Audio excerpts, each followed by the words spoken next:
A ver, jóvenes, vamos a empezar, ¿ya? Entonces, en cuanto a la infección por VIH,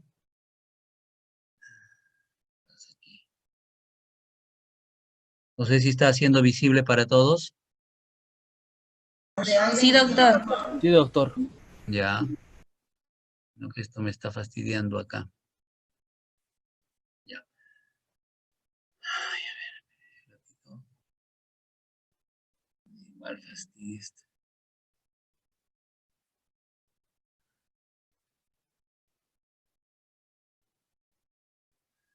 Bueno, a ver, queríamos decir que después de haber ingresado al organismo, ¿no? Utilizando una superficie mucosa o alguna administración parenteral, entonces el VIH con las células presentadoras de antígeno del tipo de célula dendrítica, ¿no?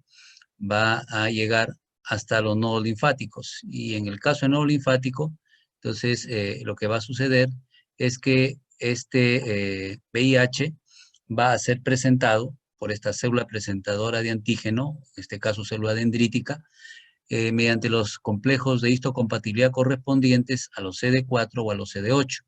Respecto a los CD8, como ven ustedes, esto sucede dentro de la primera semana de infección, entonces se produce una expansión, una estimulación de una expansión clonal de estos CD8 específicos para el VIH, y en los CD4 se dedican, digamos, a hacer una activación de las células B que están a nivel de los folículos, de los linfocitos B que están a nivel de los folículos, para activar la producción de anticuerpos contra el VIH.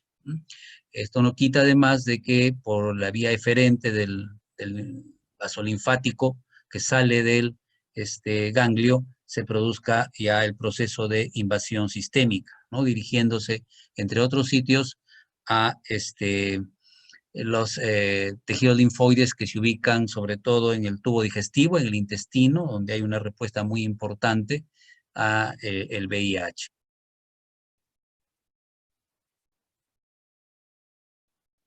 Bien, en cuanto a lo que es los diferentes subtipos de las células dendríticas, ¿no? Nosotros tenemos aquí células dendríticas convencionales y células dendríticas plasmacitoides, ¿no? De las células dendríticas convencionales hay algunos subtipos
Disculpen, tuve un problema en la conexión. Vamos a continuar. A ver, vamos a tener que abrir de nuevo.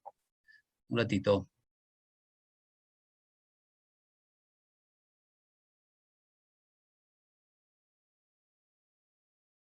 Mm.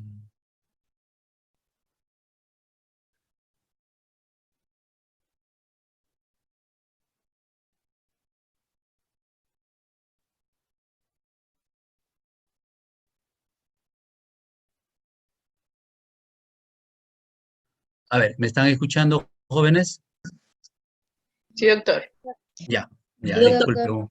hubo un problema de conexión. Les decía que hasta donde me parece que me escucharon,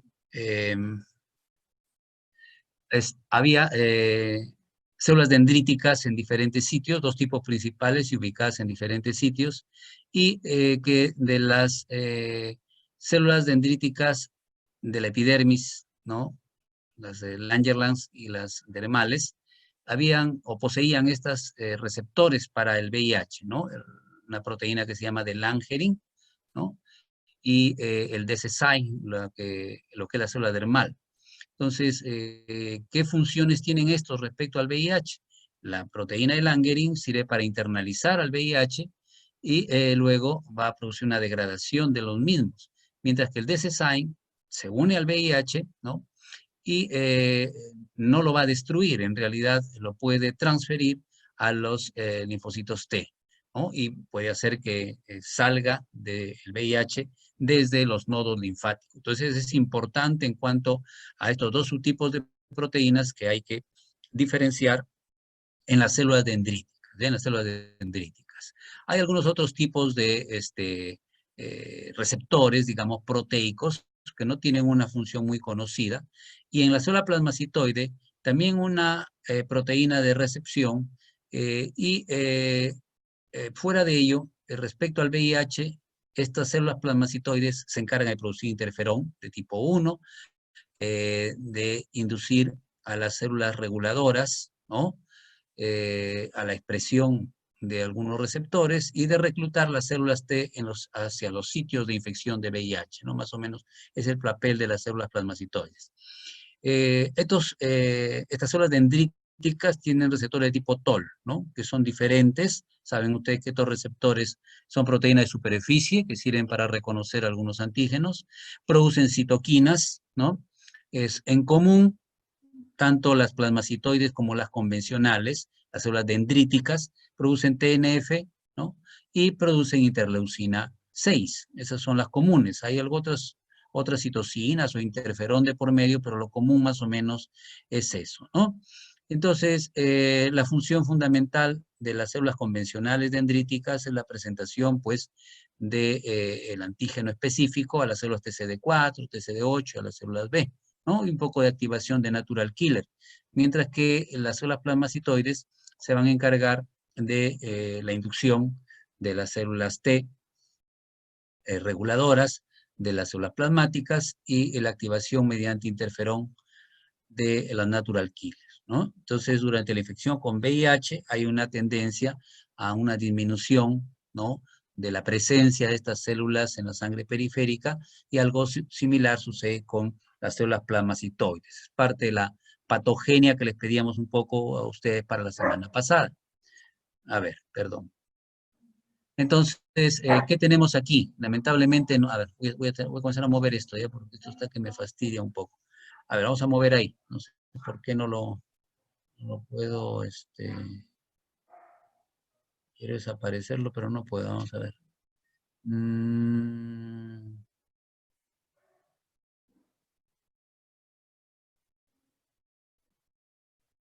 Ya, ahora creo que está mejor. Ya, bueno.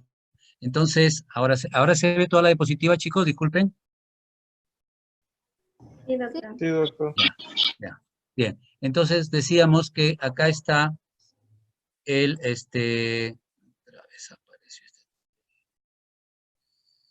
Ay, ay, ay, ay, ya. Ya. Entonces les decía que aquí podemos ver nosotros lo que es la célula dendrítica, el receptor de Langerin y el DCSIM. Y podemos ver que cuando el VIH ingresa por acá es degradado, mientras que cuando ingresa por esta vía, ¿no? Va a detener un poco la maduración de la célula dendrítica, va a inhibir un poco su proceso de maduración. Por otro lado, tenemos acá la célula CD4. La célula CD4, como vemos, nosotros puede, ¿no? Regular la actividad de la célula dendrítica como célula reguladora, ¿no? Mediante la interleucina 10. La interleucina 10 producida por el linfocito T regulador, entonces no solo va a inhibir a la célula dendrítica, no es la única encargada de inhibir a la célula dendrítica, también lo pueden hacer los monocitos. Entonces nos habla acá de que la interleucina 10, producida por las células T reguladoras y los monocitos, inhibe la maduración de la célula dendrítica. Entonces eso es un aspecto, ¿no? En el cual van a participar la célula CD4 infectada, digamos, por el VIH, y el mismo VIH va a modificar la actividad de la célula dendrítica. Por otro lado, respecto a las células natural killer, ¿no? Podemos ver que hay una interacción, digamos, entre la célula dendrítica y la célula natural killer, ¿no? Aquí podemos apreciar que la célula dendrítica activa, ¿no? Mediante citoquinas proinflamatorias a la célula natural killer. Y esta, a su vez, mediante interferón gamma, activa a la célula dendrítica. Pero este proceso, entonces, es atenuado cuando hay una infección por VIH. Es otra modificación que produce el VIH, entonces, en el comportamiento, en este caso, de la célula natural killer. La célula dendrítica plasmacitoide, entonces, normalmente, produce interferón de tipo 1, y promueve tanto la proliferación como la citotoxicidad de la natural killer. Pero durante la infección por VIH, la célula natural killer responden menos al interferón, como que se volvieran más refractarias o más difíciles de estimular. Por otra parte, las natural killer tienden a eliminar a las células dendríticas inmaduras, pero durante la infección por VIH, ¿no? Hay una disminución en esta habilidad para eliminar aquellas células que son inmaduras, y más bien esas inmaduras se pueden convertir en reservorios, ¿no? O fuentes del VIH. Bien. En cuanto a lo que sucede con los linfocitos B, en la médula ósea están inmaduros, ¿no? Y están las células plasmáticas de larga duración, digamos, ¿no?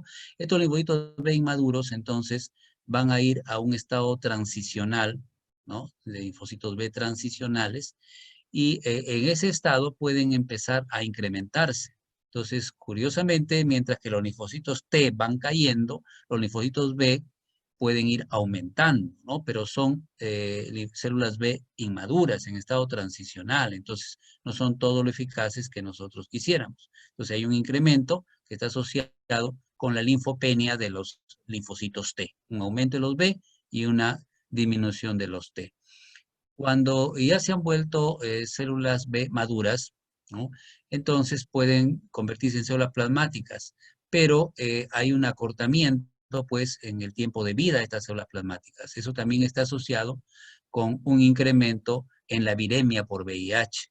Igual hay un agotamiento de los linfocitos B de memoria que se encuentran en los tejidos, ¿no? Entonces, eso también está asociado con un incremento del VIH. Entonces, aunque hay un aumento de formas inmaduras iniciales de linfocitos B, a la larga, los que son importantes, los que producen, digamos, los anticuerpos, o los que son de memoria, o los que se encuentran en reposo, ¿no? También como de memoria, están disminuidos durante la infección por VIH. Entonces, queda claro que los linfocitos pueden estar o no colonizados por el VIH.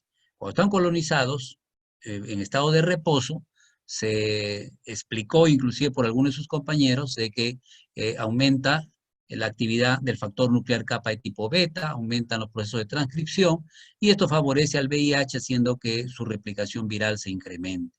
Por otro lado, cuando el linfocito no está infectado, está en reposo, no tiene VIH, sin embargo, los receptores que posee y el aumento de la formación de nucleótidos aumentan la susceptibilidad para que se infecte por VIH. ¿no? Entonces esos son los problemas que van a darse a nivel de los linfocitos. Por otro lado, cuando hablamos nosotros de lo que es la destrucción de los linfocitos TCD4, hay hasta 3 procesos importantes, ¿no?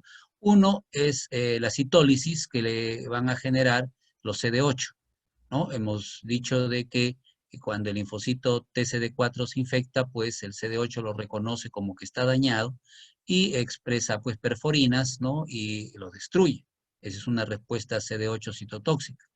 El otro proceso que tiene lugar es un efecto citopático directo. El término citopático es daño de la célula. Eso implica lesión de la membrana, alteración en vías metabólicas, sobre todo de síntesis de proteínas, y alteraciones en el ADN. Son efectos dependientes de la presencia del VIH en el linfocito. Entonces se llama efecto citopático, ¿no? Membrana, vías metabólicas e inclusive a nivel nuclear.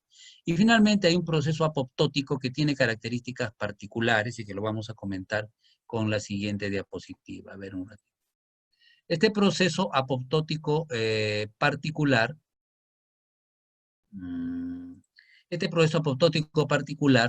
es el llamado piroptosis, ¿no? La llamada piroptosis. Hay un proceso de apoptosis que es un poco más frecuente en los linfocitos TCD4 activados, ahí está el VIH, que depende de la caspasa 3, hay una activación a veces también del citocromo C y un daño a nivel del ADN que lleva a la apoptosis, ¿no? A muerte programada. Pero sobre todo en los quiescentes, los que están en reposo, no se activa la caspasa 3, sino la caspasa 1. Y la caspasa 1 va a favorecer la expresión de una proteína que se ubica en la membrana y permite la salida de la interleucina 1, una citoquina inflamatoria, pero además la alteración de la permeabilidad celular. Esto es un proceso inflamatorio, inclusive se forma acá dentro del citoplasma un inflamosoma. Entonces, por eso se llama piroptosis, ¿no? De pirógeno, de fuego, ¿no? Es un proceso inflamatorio que es responsable del 95% probablemente de las muertes de los linfocitos TCD4. Y acá está un poquito más sobre la piroptosis. Acá podemos ver nosotros cómo la secuencia, ¿no? La infección por VIH, la activación, acá dice inhibición, ¿no? Si hay inhibición no hay problema, pero si no hay inhibición, o sea, si se activa la vía de la caspasa 1, se produce el proceso de la llamada piroptosis, ¿no? Que implica una inflamación, un inflamosoma, que implica la expresión de una proteína que se llama gasdermina, ¿no?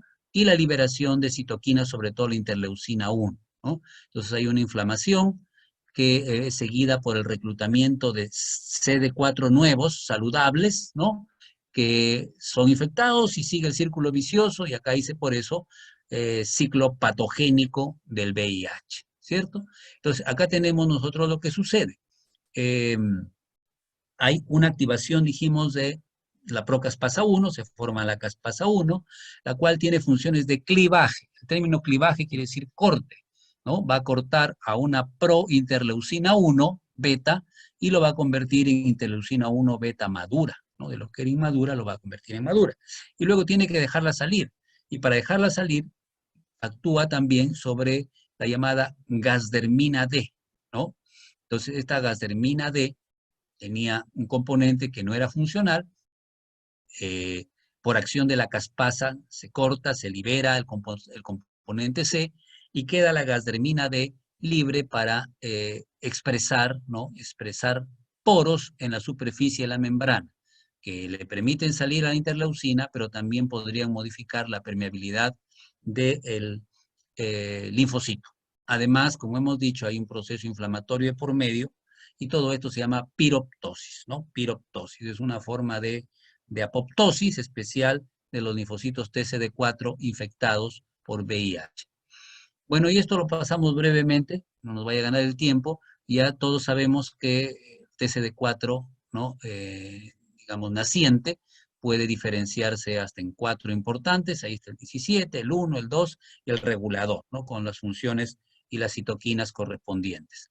Esta figura nos muestra a nosotros el ciclo biológico un poco, que ya ustedes lo explicaron, algunos bastante bien la semana pasada, entonces no vamos a insistir mucho en eso, solo vamos a recordar que el correceptor CCR5 es el blanco para el Maraviroc, este es un medicamento, ¿no? Que va a interferir con la entrada del virus. El enfubirtir es un análogo de la glucoproteína 41 o GP41, de manera que interfiere con la fusión, es un inhibidor de fusión, por eso dice ahí.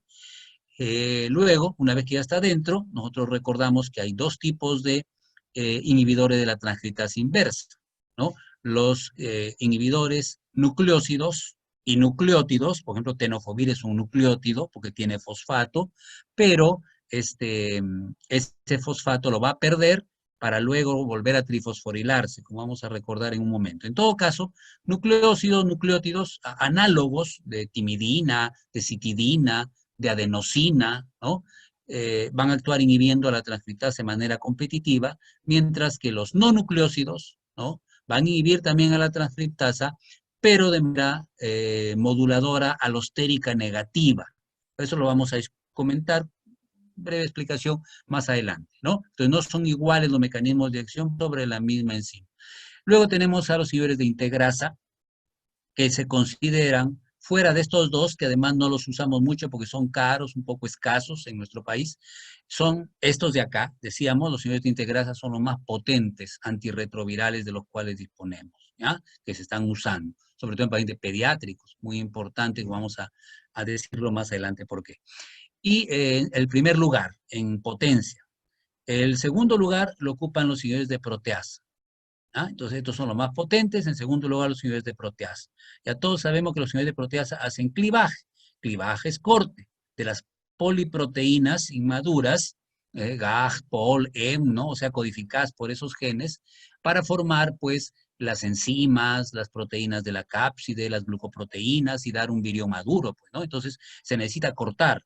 Y eso lo hace la proteasa, que es en realidad, pues, es una tijera, ¿no? Esa es su función, de corte de las proteínas. Entonces, primer lugar de eficacia, segundo lugar de eficacia, y estos ya son un poco menos eficaces. Dentro de los 3 grupos de fármacos, o 4, si acá lo dividimos en 2, que se usan en el tratamiento del VIH. Acá están los inhibidores de transcriptasa inversa nucleósidos, entonces podemos ver nosotros que aquí se encuentra la transcriptasa inversa, este es el sitio activo, donde están incorporándose los nucleótidos, y viene la acidobudina, el tenofovir, la intricitabina, ¿no? La lamivudina, abacavir, hay una serie de medicamentos que son inhibidores nucleósidos, vienen y ocupan este sitio y detienen, ¿no? Detienen la transcripción, el proceso de formación del ADN viral. Estos medicamentos son análogos entonces de los nucleósidos normales, son análogos de la timidina, citidina, etc. Para ser activos tienen que estar, como dijimos, trifosforilados, o sea, por las sinasas, ¿no? Del CD4, por las sinasas de nuestras células, tienen que sufrir una trifosforilación, a veces una di, pero la mayoría de las veces una trifosforilación para ser activos. En otras palabras, son profármacos, es decir, la sidobudina, ¿no? O el tenofovir ingresan como profármacos, ¿no? Y luego recién de las fosforilaciones correspondientes ya son activos. Se incorporan al ADN naciente, como vemos acá, y terminan precoz o prematuramente la formación de la cadena de ADN. Si hay mutaciones en el sitio activo, entonces puede haber resistencia, y eso puede suceder, ¿no? Entonces sí necesita cambios de tratamiento. La resistencia también puede de alguna manera adquirirse, ¿ya? Esa resistencia se da por la presencia de ATP. El ATP retira, sobre todo a los análogos de timidina, ¿no? Lo saca ahí al análogo de timidina, y al sacar al análogo de timidina, entonces este ATP deja libre otra vez el sitio para que continúe la síntesis del ADN viral. Entonces el ATP para los análogos de timidina puede favorecer la resistencia. Dentro de los análogos nucleósidos, dentro de los inhibidores de transcriptasa inversa nucleósidos o análogos nucleósidos, lo mismo, ¿ya? Está el tenofovir, que requiere una defosforilación, compite con la adenosina, ese es su nucleósido con el cual compite, mejora su absorción con grasas, no se metaboliza mucho, sin embargo puede ser un poco tóxico para el hígado, y sí, es una característica importante, no olvidar, porque sobre eso vamos a preguntar ya un poco en el examen, todos los análogos nucleósidos tienen una importante eliminación renal, se requieren ajuste de dosis en los casos de falla renal, ¿ya? Su principal efecto adverso de grupo es la acidosis láctica, o sea, todos los análogos nucleósidos tienen un riesgo de producir acidosis láctica, algunos más, otros menos. El tenofovir en particular puede desmineralizar el hueso, que se llama osteopenia, entonces no se da en niños menores de 2 años. Algunos dicen que tampoco se da en menores de 6 años. Como sea, puede desmineralizar el hueso. Y como se elimina por vía renal con estos medicamentos, puede agravar el daño del riñón, ya con etaminoglucosa o vancomicina. En tricitabina, cetrifosforila compite con la citidina. Entonces, hay que darnos cuenta que mientras el tenofovir compite con adenosina, esta compite con citidina. Entonces, por eso se pueden dar juntos, porque compiten con dos nucleótidos diferentes. No se deben dar dos medicamentos que compiten con el mismo nucleótido, porque ahí sí se podrían inhibir entre ellos. Pero si compiten con dos nucleótidos diferentes, se van a ayudar en lugar de inhibirse, ¿ya? Bueno, buena biodisponibilidad, igual eliminación renal importante. Acá hay un poco de problemas digestivos, ¿no? Intolerancia digestiva, náuseas, dolor abdominal. Siempre la acidosis láctica es un riesgo. Poco, pero puede haber a veces pancreatitis, ¿no? Y no se debe administrar con este medicamento ni en los casos de hepatitis. No resulta eficaz y entonces es contraproducente. Tercero de este grupo, la acidobudina. La acidobudina es el más antiguo de los análogos nucleósidos o de los nucleósidos. Compite con la timidina, ¿sí? Entonces, por lógica, vamos a ver, no tenemos acá otro análogo de timidina, ya. Timidina, citosina, ¿no? La mibudina, por ejemplo, no se podría dar con entricitabina, porque compiten por el mismo. ¿Ah? Entonces, esa es la idea, que si damos uno combinado con otro, fijarnos con quién compiten, no deben competir por el mismo. Bueno, entonces, una duración intracelular de 4 horas es importante, una concentración en el líquido cefalorraquídeo de 60% de lo que hay en el plasma, también puede ser una característica importante. Sin embargo, es uno de los más inseguros dentro de los nucleósidos. Entonces, cefalea, anemia, ¿no? Dolores musculares, trastornos para la ingesta, por las náuseas, ¿no? Puede producir. Entonces, tiene varios efectos adversos. Más preocupante la depresión de la médula ósea con anemia, ¿no? Y además tiene varias interacciones. Estos medicamentos lo aumentan y con estos de acá deprime más la médula ósea. La sulfa, por ejemplo, cotrimoxazol, que por ahí algo vimos en la discusión del caso. No se da si alguien tiene una anemia grave, o sea, de menos de 7,5 ya no se da, ya, pues le va a producir una anemia ya muy grave, ¿no? Le va a bajar mal la hemoglobina. Entonces, ¿por qué hablamos de él? Si tiene tantas reacciones adversas, si tiene tantas interacciones, no se usan los que están muy anémicos, porque es un medicamento que se ha estudiado bastante, entonces se conoce bien y se ha encontrado que puede ser eficaz para prevenir la transmisión vertical e inclusive puede administrarse en los neonatos, ¿no? Durante el parto, antes del parto, cuando el niño recién nace, ¿no? Entonces, es el único prácticamente que viene en administración endovenosa, para uso endovenoso. Entonces, por esas razones, digamos, obstétricas, ¿no? Es que todavía la acidobudina se está considerando, se estudia y se usa, ¿no? Para los esquemas de tratamiento ya no mucho, pero relacionado con el parto y esas cosas sí. La mibudina, que sería la última, compite con citosina, ¿no? Citidina, si quieren, buena biodisponibilidad, ¿no? Y una duración intracelular, miren, de 18 horas. Es uno de los que duran más dentro de los linfocitos TCD4. Entonces, no muchas reacciones adversas, esto es muy raro, más algo de dolor de cabeza, algo de náusea, sí tiene el problema de que con el cotrimoxazol interacciona y no hay contraindicaciones importantes. Entonces, uno de los medicamentos un poquito más seguros, ¿no? En contraste con la acidobudina, que es de los más inseguros. De los inhibidores de la transcriptasa inversa no nucleósidos, ¿no? Inhibidores de transcriptasa no nucleósidos, no nucleósidos. Como vemos, este es el sitio activo. El no nucleósido entra en un bolsillo hidrofóbico, dice acá, ¿sí? Es decir, el liposoluble, si quieren ustedes. Ahí se mete el no nucleósido. Y produce una alteración del sitio catalítico. Entonces ya no va a continuar la síntesis del ADN. Entonces, este es un inhibidor alostérico. No es un inhibidor directo del sitio activo. Es un inhibidor alostérico porque actúa en otro sitio, que sin embargo hace de que no continúe la síntesis del ADN. ¿Ah? Entonces, no requiere trifosforilación, no es un profármaco, es un fármaco activo. Lamentablemente tiene dos deficiencias. Una es que no es activo contra el VIH tipo 2. Los otros sí, los nucleósidos sí. Y la resistencia puede ser muy rápida, ¿no? Entonces, hay una sola mutación, una mutación simple, generalmente es suficiente para inducir altos niveles de resistencia. Sin embargo, es un poco más eficaz que los anteriores. En general, un poquito más potente que los nucleósidos. ¿Ah? Bueno, a ver. Entonces, ¿qué características tenemos acá de Favirenz? ¿No? Es inhibidor alostérico, una resistencia rápida, que su vida media es larga, 50 horas es bastante, ¿no? Más de 2 días de vida media, o sea, tiempo para que su concentración baje a la mitad.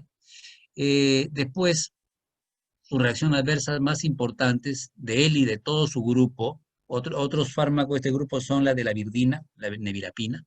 Bueno, son problemas de piel, ¿ya? Rash cutáneo, enrojecimiento, eritema. Y el otro problema serio son del sistema nervioso central. Puede tener alucinaciones, insomnio, ¿no? Puede haber riesgo de convulsiones, aunque es un poco raro, y no hay que dar en los pacientes que tienen trastornos del juicio, pues, ¿no? Los locos, entre comillas, ¿no? Que esté feo decirlo. Bueno, los psicóticos no pueden recibir efavirenz, ¿ya? Es un inductor enzimático, pero perdón, un inhibidor enzimático, pero es un inhibidor enzimático leve, no tiene mucha potencia, ¿ya? Y fármacos como la rifampicina pueden destruirlo. La rifampicina es un inductor enzimático que lo puede destruir al efavirenz, ¿ya? Sin embargo, este efecto se puede compensar aumentando un poco la dosis de efavirenz. Finalmente, en cuanto a los inhibidores de proteasa, ¿no? Para terminar con el tercer grupo importante, digamos, estos inhibidores de proteasa se ubican en el sitio activo de la enzima. Ahí está el ritonavir ubicándose en el sitio activo de la enzima. Entonces, estructuralmente, tienen una naturaleza peptídica, o sea, se parecen a las proteínas que son cortadas por la proteasa, ¿no? Entonces, es un inhibidor competitivo.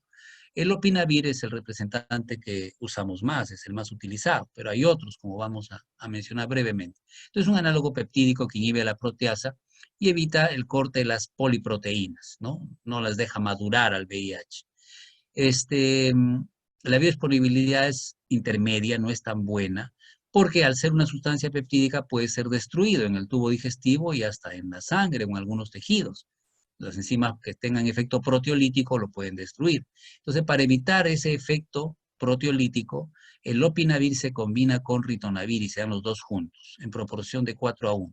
De esta manera, el ritonavir se convierte en el blanco para las enzimas proteolíticas. El ritonavir se deja metabolizar y mantiene ocupadas a las enzimas para que no ataquen al lopinavir. De esa manera, el lopinavir puede actuar, ¿sí? Entonces, fíjense que siempre los fármacos se dan en combinación, ¿ah? Nunca dice que ningún fármaco se dé solo, ¿ah? Se dan en combinación, sin embargo, se considera que es más potente que los otros. ¿Y cómo se sabe que es más potente o más eficaz? Porque reduce más la carga viral, reduce más los recuentos de virus en la sangre. Esto lo baja más que el efavirenz, y el efavirenz lo baja un poquito más que el ácido budina, ¿no?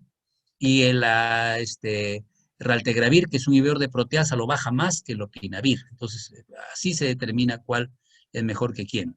En reacción adversa, intolerancia a la glucosa, son efectos metabólicos, ¿eh? Dilipidemia, ¿no? Redistribución de los tejidos. Así como el efavirenz, que era un poquito inhibidor, dijimos, tenía un efecto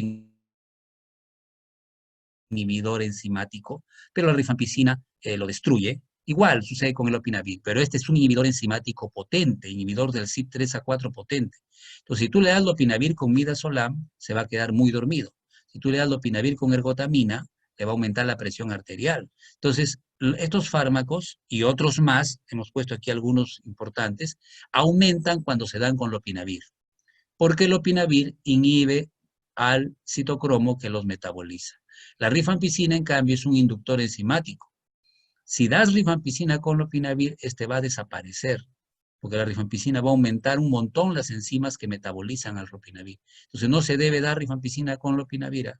No se olviden, pregunta para el examen, no se debe dar rifampicina con lopinavir. ¿Se puede dar con efavirenz? Sí, con efavirenz sí se puede dar.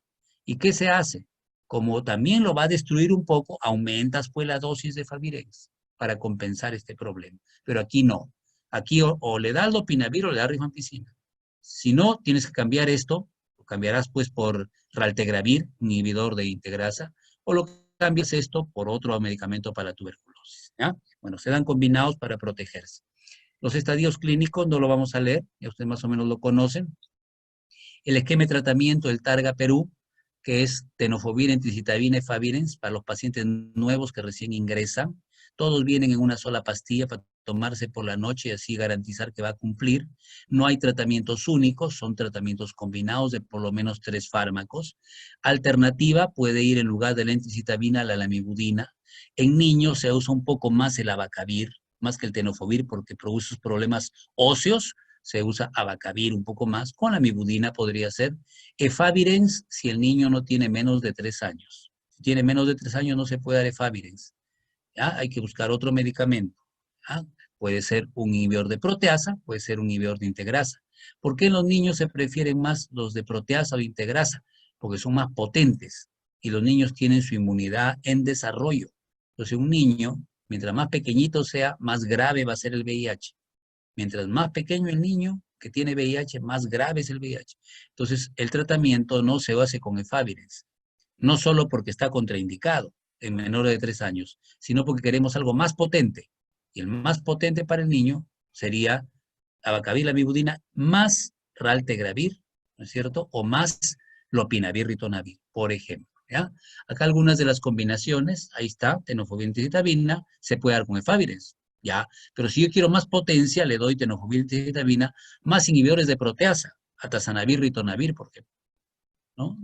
Siempre el ritonavir ayuda a evitar que el atazanavir sea metabolizado muy rápido, no se olviden de eso. Tenofovir, entricitabina puede darse con raltegravir, y este es más potente todavía. Si yo doy estos dos con esto, es mejor que darlo con esto, y mucho mejor que darlo con esto. Este es más potente todavía, ¿ya? Inhibidor de integrasa. Bueno, Emaraviroc, ¿no? CCR5 hemos dicho, Enfuvirtide, análogo de GP41, inhibe el proceso de fusión, y acá hay algunos otros esquemas, ¿no? Para el tratamiento del VIH, y entonces acá podemos ver abacavir, entricitabina, ¿no? Que puede ir mal lopinavir, ritonavir, por ejemplo, ¿no? O tenofovir, lamivudina, que puede ir con lopinavir, ritonavir también, ¿no? O podría darse con maraviroc, pero hemos dicho que esto es un poco costoso y es escaso en nuestro medio. Perdón. Sí, dime. Ya, lo veo, estoy en clase, lo veo y te aviso, ¿ya? ¿Ya? ¿Con qué número lo he mandado? ¿Con qué número lo he mandado? Ya lo busco, ya mejor, ya. Bien, a ver, entonces, solo hay jarabes de estos medicamentos, ¿ya? Y ahí le dan una revisadita, pero por ejemplo hay jarabes sidobudina. Pero ustedes acá en los no nucleósidos no encuentran efavirenz, dice nevirapina. ¿Y por qué no hay jarabe de efavirenz? Porque no se puede dar efavirenz en menores de 3 años. Si hay jarabe de lopinavir, ritonavir, ¿ya? Jarabes. Intravenoso, sidobudina. El resto no hay. Esto se usa al momento del parto, obstétrico, medio dijimos que era obstétrico esto. Bueno, en la falla renal hay que tener cuidado con todos los nucleósidos, poco menos con abacavir, pero con todo, sidobudina, lamivudina, tenofovir, ¿no? Con todos sí hay que tener cuidado. Y en los que tienen falla hepática hay que tener un poco de cuidado, sobre todo con los inhibidores de proteasa. Hay toxicidades que se sobreponen, ¿ya? Por ejemplo, si usamos, a ver, no sé si esto está dejando ver o no, disculpen que no lo puedo ahorita eliminar, a ver, cotrimoxazol, si usamos cotrimoxazol con sidobudina, aumenta la depresión de la médula ósea y va a ser un problema. Si usamos en la nefrotoxicidad aminoglucósidos, gentamicina, por ejemplo, amicacina, con tenofovir, que tenía problemas de eliminación renal, aumenta la nefrotoxicidad. Y si usamos, por ejemplo, claritromicina, citromicina o fluconazol, ¿no? Que tienen riesgo de hepatotoxicidad. Con todos los inhibidores de proteasa, por ejemplo, con lopinavir, ritonavir, aumenta la hepatotoxicidad. Entonces siempre hay algunas contraindicaciones o precauciones de ese tipo, ¿ya? Bien, y para terminar, para aquellas personas que han tenido contacto con sangre, digamos, se han hincado con una aguja, hay que dar un régimen, ¿no?, de profilaxis post-exposición al VIH, ¿no?, de 28 días. Entonces, a veces un estudiante o es un médico se hinca con una aguja de un paciente VIH y puede dar la enfermedad. Entonces, dentro de las 3 primeras horas del hincón, antes de que pasen más de 6 horas, generalmente dentro de las 3 primeras horas, si se comprueba que el paciente es VIH, se sabe que es VIH, hay que rápidamente iniciar el tratamiento profiláctico. Es una profilaxis en realidad, ¿no? Post-exposición. Y eso se hace con terapia triple. Es mejor la terapia triple. Mira, ritonavir, lopinavir, más tenofovir en tricitabina. ¿Cuánto tiempo? 28 días, un mes. Y luego de eso se hace una prueba, ¿no?, para ver si no es VIH positivo, luego a los 3 meses, luego a los 6 meses, así se está monitorizando. Si pasa de los 6 meses y sigue negativa la persona, quiere decir que tuvo suerte, no se contagió, ¿ya? Entonces, eso es lo que queríamos ver con ustedes en esta primera parte, ¿ya? Vamos ahora sí a